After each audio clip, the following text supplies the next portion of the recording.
Welcome les amis, enfin re-welcome pour ceux qui ont suivi la première partie qui était faite par moi et Sioni Jean. Malheureusement Sioni Jean a dû s'absenter pour des raisons de maladie, mais je vous prie d'accueillir avec moi la plus belle voix de Wrestling Football, Colline. C'est gentil. Salut tout le monde.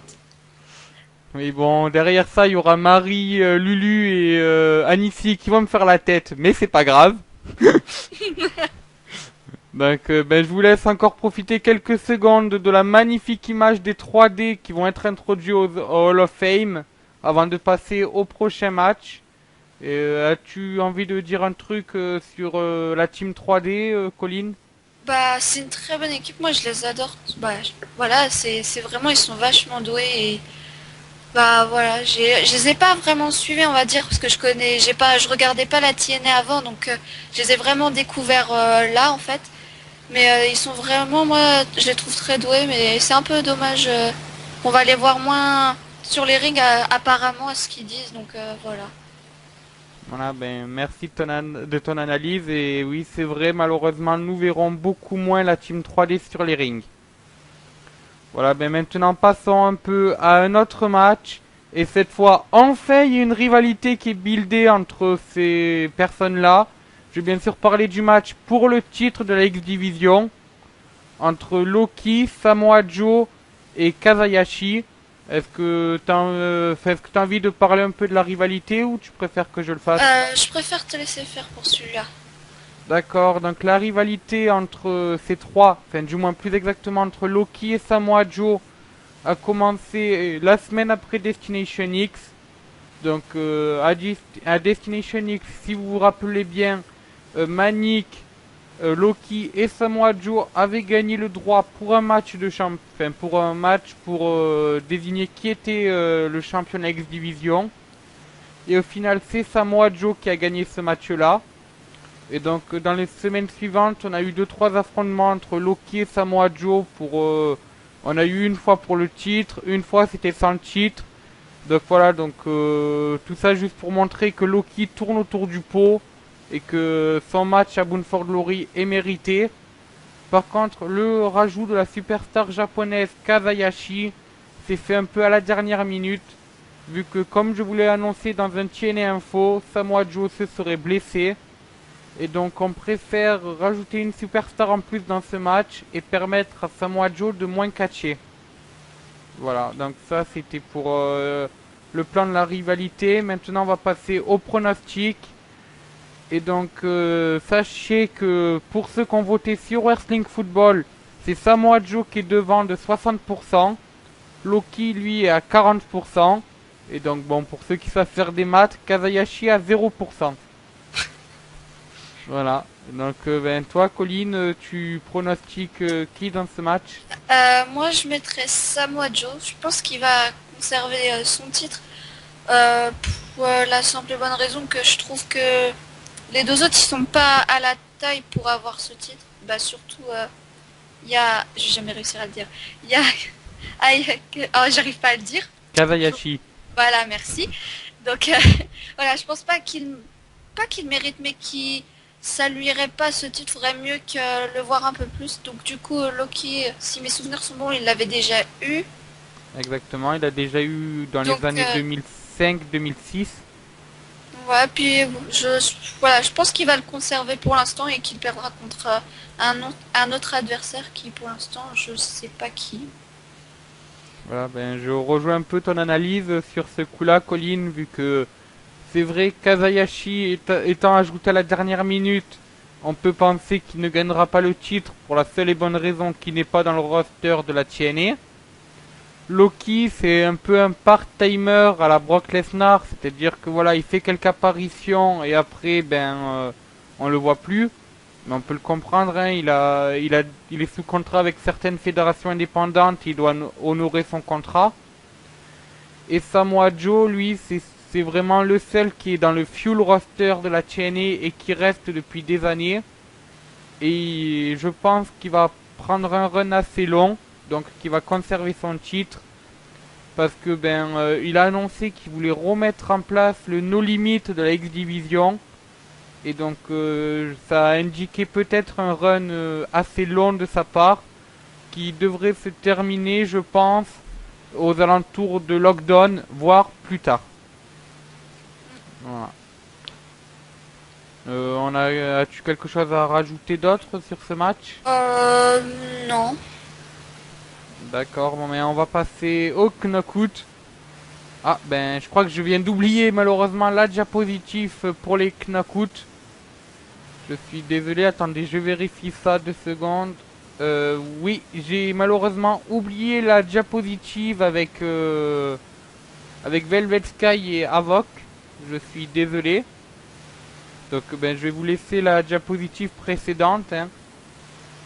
Donc, ben, vous l'avez compris, le match, c'est Avoc qui affronte Velvet Sky. Et est-ce que tu as envie de parler de la rivalité un peu, Colline? Ouais, je veux bien. Donc, Avoc a fait son arrivée, je crois, il y a un peu plus d'un mois, si je me souviens bien. Oui. Après le match entre Gail Kim et Territorel, donc elle est arrivée, elle s'est attaquée aux deux jeunes femmes. Euh, Après, j'ai un petit problème de mémoire sur ce qui s'est passé. Après, je crois qu'elle avait attaqué enfin, les Knockout lorsqu'on a annoncé qui était la plus belle Knockout. Bien sûr, Ah c'est oui, ma c'est vrai Velvet. pour oui, pour le calendrier, si je crois que c'était pour ça. Donc après ça, il y a eu aussi une battle royale pour définir la challengeuse pour le titre et elle a donc remporté cette battle royale et elle a fait face à Gail Kim qu'elle a complètement, on va dire, détruit. Hein. Mais écoute, Que il y a eu 2 matchs et Gelkim ne s'est pas oui, relevé. voilà, elle a pas la pauvre, mais elle s'est bien défendue quand même, hein, faut l'avouer. Hein. Elle est venue alors qu'elle avait mal au bras, je crois. À l'épaule. Oui, à l'épaule, désolé. Et donc du coup, voilà, elle a gagné le titre et il y a eu un autre match, un triple menace entre Velvet Sky, Territorial et Madison Rain. Non, ça c'était après. Il y a eu, je sais plus à partir de là. Alors, je n'ai pas encore vu le dernier Impact Wrestling, donc malheureusement, je ne peux pas t'aider, Colline. Je sais plus non plus ce qui s'était passé avant. C'était. Or, j'ai un trou. C'était avant ou après le match de Avant, championnat? Avant? non, après le match de Gelkim et d'Avoc. Ah, ben, je pense que ça doit être l'épisode d'Impact Wrestling que j'ai commenté avec, que j'ai commenté Je avec pense moi-même. aussi. Donc, je n'ai pas encore vu malheureusement. Donc voilà, et donc Velvet Sky est la challengeuse pour Bound for Glory ce dimanche. Voilà, alors bon, tu parles de challenges, mais je n'ai pas entendu Oui, parler que c'est le vrai que. je n'ai pas entendu parler que le titre était en jeu. Après, peut-être qu'ils vont nous surprendre au dernier moment à la TNA. C'est surtout que je vois sur beaucoup de pages que les deux. Que Avoc défendrait son titre contre Velvet Sky, c'est pour ça que je dis ça, mais après. Je sais pas si c'est réellement vrai. Ben, sûrement, hein. En tout cas, c'est vrai que ça m'a étonné ce match-là, mais il n'y a pas eu d'officialisation de ceinture en jeu. On sait juste que voilà, c'est un match entre les deux.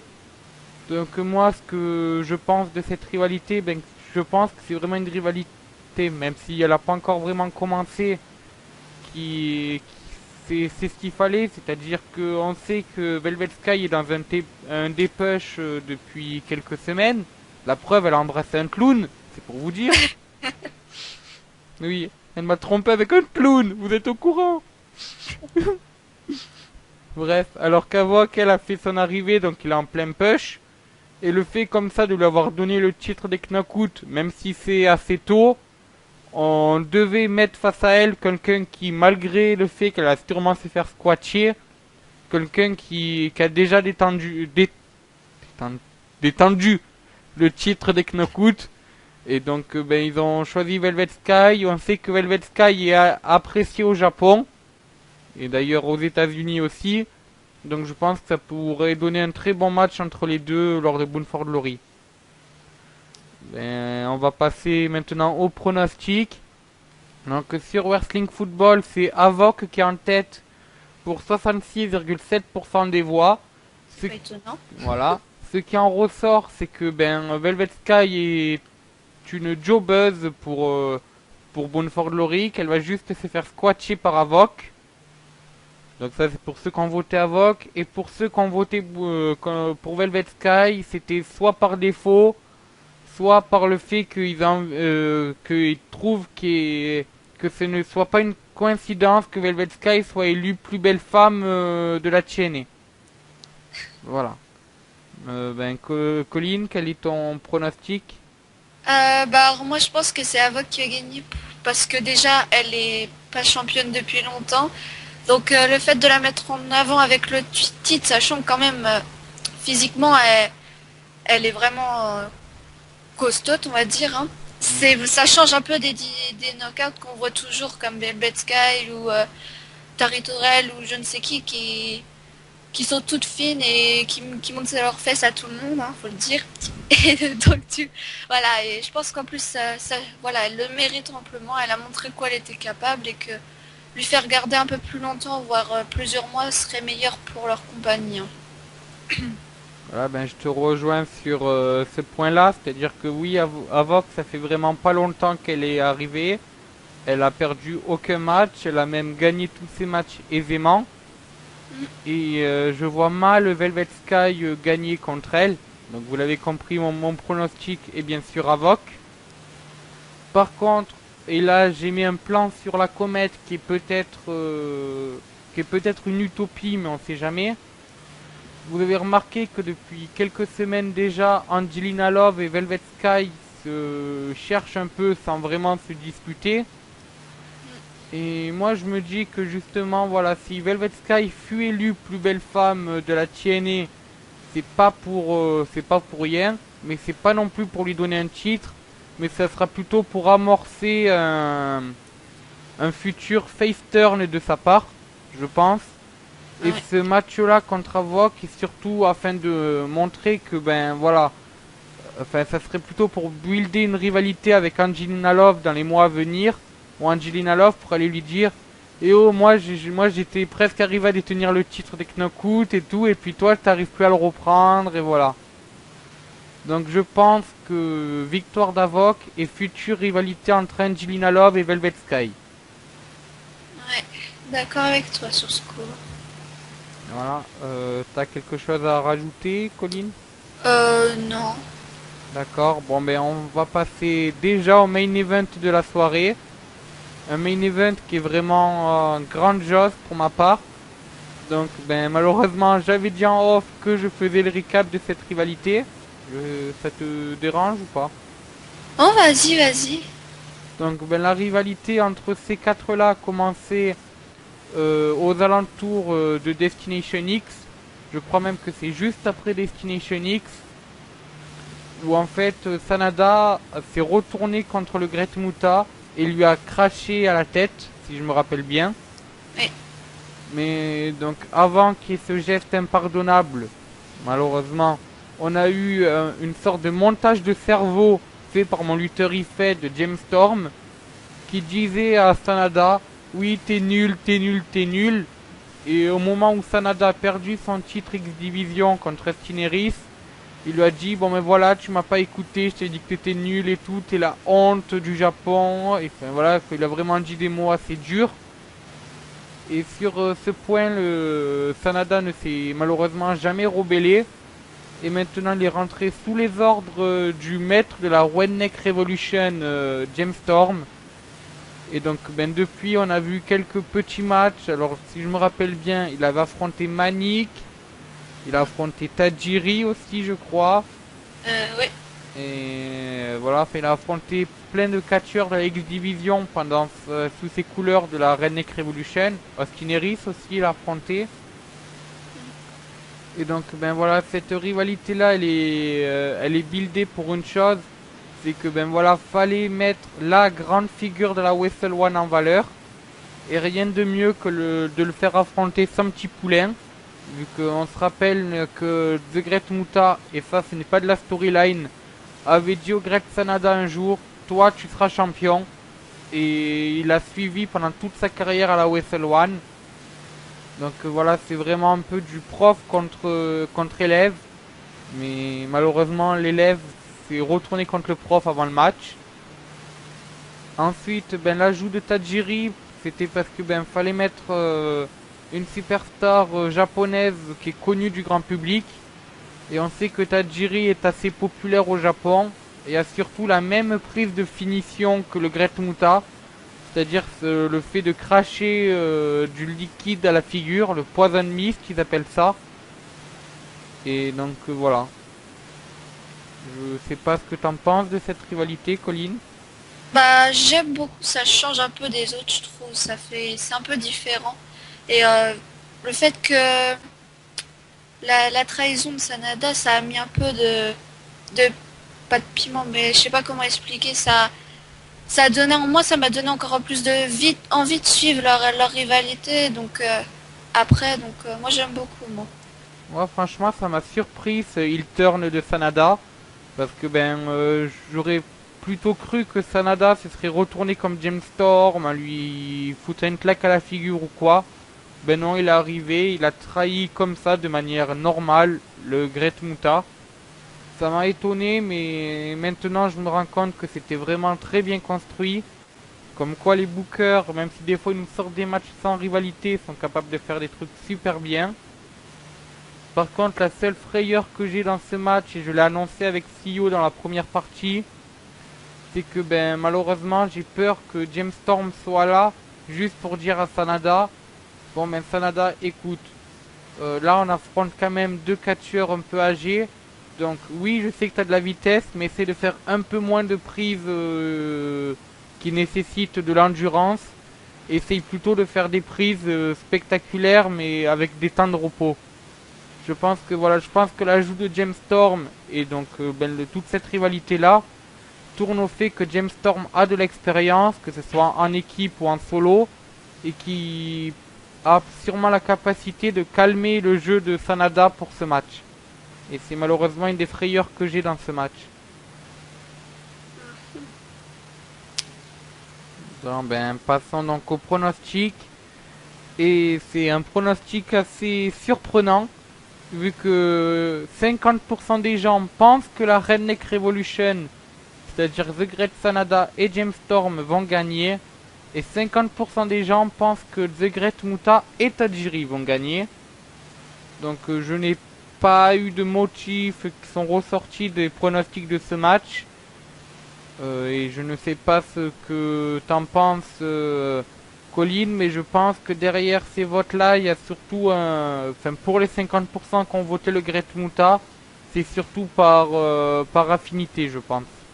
Moi je pense aussi parce que moi je suis plus pour l'autre équipe, donc ils ont plus leur chance. Donc je pense que ça a été par affinité parce que voilà, le Great Muta et Tajiri, c'est des faces, des gens que tout le monde aime. Donc je pense que ouais, t'as raison, c'est par affinité, oui. D'accord. Et donc, ben, t'as un peu dit ton pronostic en Oui. demi-mot. Toi, c'est la Redneck Revolution que tu pronostiques. Ouais, parce que en voyant le dernier TNA, j'avais oublié que il y a, je pense que l'autre homme de Gemstone qui c'est Mani, je Manic. crois. Oui. Je pense qu'il y a de grandes chances pour qu'il intervienne comme il l'a fait lors du dernier match là à la TNA. Donc je pense que c'est ça qui va jouer sur le match de dimanche. Je te rejoins pour l'intervention de Manic. Vu que ben, je l'avais dit lorsque j'ai pronostiqué le match. Je voyais une victoire de Tanaka. Donc lors du match Manic contre Tanaka. Pour que Manic intervienne après un peu de manière, on va dire, un peu énervée. Et que Tanaka revienne aussi pour faire un peu le ménage. Donc je pense que moi, enfin, la vision du match que j'ai, c'est que ben voilà, ça va se jouer entre deux équipes. Ça va être du beau spectacle dans la première partie du match. Ensuite, on risque de voir Manik qui va commencer à jouer les troubles fêtes. Tanaka qui risque d'arriver aussi. Et après, peut-être qu'on risque de voir d'autres personnages arriver. Ensuite, on aura un peu un vidage du ring et des alentours. Et une victoire de James Storm un peu en opportuniste.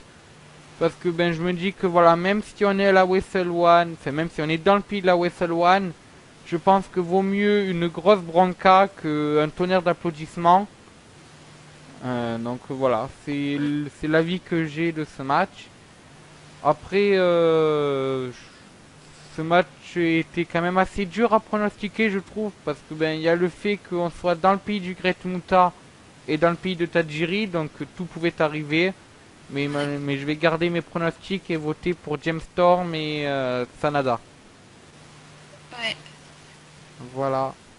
Et ben, je crois que nous avons fini avec les pronostics de Bound for Glory. Je vais quand même laisser la parole à Colline pour nous parler de son avis sur la match card, vu qu'elle a malheureusement pas pu la donner Ouais. dans la première partie à cause de son absence. Mm. Donc, ben, que penses-tu de ce show et de la match card qui nous est proposée?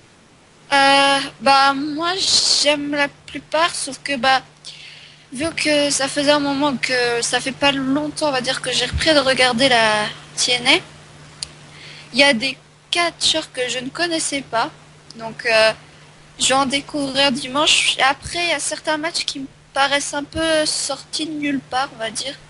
Donc pour moi, du moins il y a des gens que je connais pas, donc c'est pour ça que je dis ça, mais sinon ça m'a l'air pas mal comme carte pour dimanche, donc moi j'aime beaucoup, ça peut aller encore. C'est assez marrant parce que j'étais une des seules à trouver la match card assez bien malgré que les matchs soient un peu sortis de nulle part. Oui, c'est vrai, c'est sorti de nulle part, mais après, ça se trouve, ça va être sorti de nulle part, c'est sorti de nulle part, mais ça peut être très bon, donc moi, j'y crois, moi, je crois que ça va être bon, même si c'est sorti de nulle part pour certains matchs. Eh bien écoute, on va boliver avec Oui, toi voilà. en espérant que dimanche il y ait un très beau spectacle à Bound for Glory. D'ailleurs, je le commenterai avec Aloïs et peut-être Papy du coffre à catch s'il est disponible. Donc, eh ben, encore une fois, un grand merci d'avoir suivi cette séance de pronostic en deux parties. Merci à tous et j'espère que vous serez nombreux à suivre Impact Wrestling qui va arriver dimanche et à suivre Bound for Glory qui va arriver en début de semaine. Voilà, ben je vous dis à ciao, bonsoir les amis et je laisse le mot de la fin à Colline. Salut tout le monde, j'ai vraiment été contente de faire ça avec toi, Fabrice. Ben merci, moi je suis content que tu aies accepté. Ben j'avais oublié de faire les remerciements, donc ben je vais remercier Bamba qui m'a fait cette magnifique image de fond que vous pouvez voir. Parce qu'elle est vraiment belle, hein. Voilà, je remercie Sio d'avoir été là pour la première partie. Je te remercie toi bien sûr d'avoir été là pour la seconde. Je remercie Rien. tout Wrestling Football d'avoir accepté que je fasse ce projet. Et donc eh ben on se retrouve bientôt et à ciao bonsoir les amis. Salut!